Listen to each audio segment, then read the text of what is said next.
Today we're installing a downstairs WC floor and it's onto concrete, so nothing else has to go down. So first all we do is prime it, and then once that's dry we're just going to give it another coat. Always read the bottle for how much primer you use. This one is 3 parts water, 1 part primer for the first coat, and then 1 part water, 1 part primer for the second coat.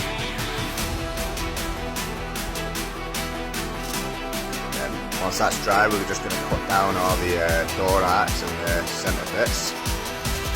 So with this, we just put a tile down and just place the pen, a felt pen that I use, on its side and use it to mark it. This takes in for account for when the adhesive is underneath the tile. Then we're going to get our multi-tool and just take them bits off so our tiles can slide underneath. Makes it nice and easy. You can use a saw, obviously it's a bit harder than using a saw, but you can use one. Oh, now we want to dry lay and find out where we're starting from. Make sure we're parallel with the door. That's why I'm putting this tile here, just to use a tape measure to mark from the door frames. Oh, pretty much bang on there.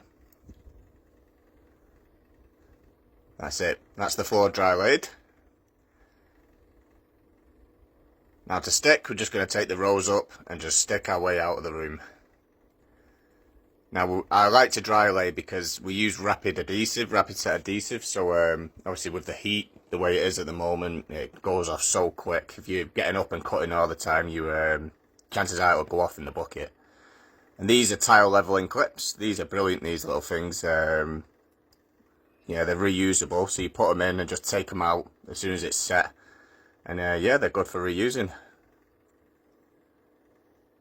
Yeah, just go under, go through the grout joint, twist underneath, use the black fin to pull it up, and it takes any lips out of the tile. And there we go, finished product. That's ready for grouting now. I just had to get that one cut in again. That's bang on that.